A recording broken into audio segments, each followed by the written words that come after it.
Welcome to ClearCurve. We analyze the underlying macroeconomic and geopolitical mechanics driving global trends. Let's examine the data.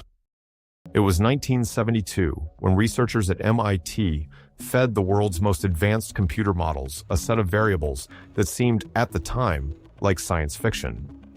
They weren't trying to predict the price of oil or the winner of an election. They were trying to model the survival of human civilization. Their conclusion? A system-wide collapse by the year 2040. For decades, we've treated this as a fringe theory, a ghost story for academics. But as we sit here today, watching the gears of global supply chains grind against the friction of resource scarcity, geopolitical fragmentation, and shifting demographics, the data doesn't feel like a theory anymore. It feels like a countdown. We often think of the economy as a permanent fixture, like the laws of physics. But economies are machines, complex man-made systems that require constant energy and maintenance. And today, we need to ask, what happens when the machine stops being able to power itself? Think of the global economy as a high-bypass turbofan jet engine. It's a masterpiece of engineering. It requires precise intake, raw materials, labor, capital, to generate the thrust that keeps our standard of living airborne. For the last 50 years, we've been running this engine at maximum throttle, prioritizing efficiency over resilience. We optimized for just-in-time delivery, where the margin for error is effectively zero. But here is the problem. A jet engine has a service ceiling. There is a point where the air gets too thin to provide lift, and the internal heat becomes too much for the casing to contain. When we talk about the 2040 collapse, we aren't talking about a sudden explosion. We are talking about the structural failure of the turbine blades. When you push a system toward infinite growth in a finite space, you aren't building a better engine. You're building a pressure cooker, and the pressure is reaching critical mass.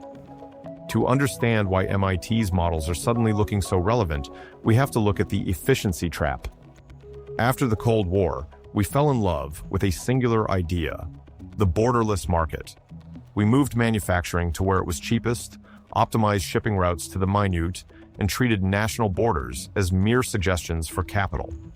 This created a global standard of living that would have been unimaginable to our grandparents, but it also created single points of failure. When a factory in Shenzhen shuts down, a car assembly plant in Michigan stops. When a canal in Egypt is blocked, energy prices in Europe spike. We've outsourced our resilience. We traded our ability to survive a shock for the ability to shave 2% off the cost of a smartphone.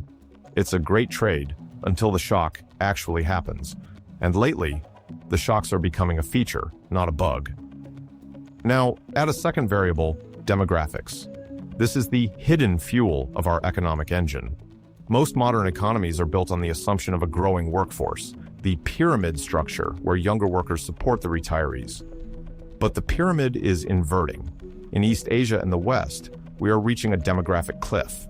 By 2040, the ratio of retirees to active taxpayers will be at its most unsustainable point in history. It's almost ironic, isn't it? We built this complex, consumer-driven culture, but we're slowly running out of the very thing that builds it, people. How do you maintain an infinite growth model when your workforce is shrinking? You can automate, sure, but automation requires massive capital investment. And where does that capital come from when the social security systems are already hemorrhaging cash? Finally, we have to discuss the friction. If the global economy is an engine, geopolitics is the environment it flies through. For 30 years, we flew in clear skies. Now, we're flying into a storm of trade protectionism, resource nationalism, and shifting alliances. When countries stop trading as partners and start viewing supply chains as weapons, the engine begins to overheat. The race for rare earth minerals, the fight for energy dominance, the decoupling of the East and West. These aren't just headlines.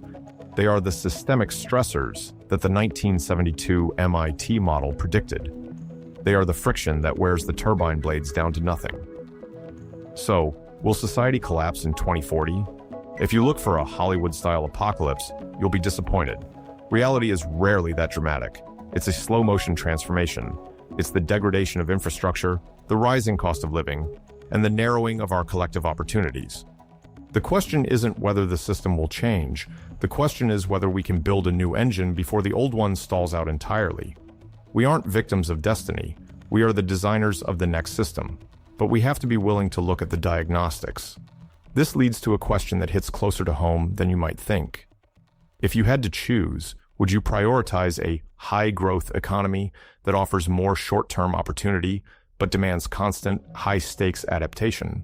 Or would you favor a stabilized model that trades rapid growth for long-term predictability, even if it means a lower standard of living for the next generation? Let me know your thoughts in the comments. I'm curious to see if you value the thrill of the climb or the stability of the plateau. If you're interested in diving deeper into the data, I've linked the original MIT studies and the current geopolitical analysis papers in the description below. If this conversation resonated with you, join us as we track the real-time diagnostics of the global economy.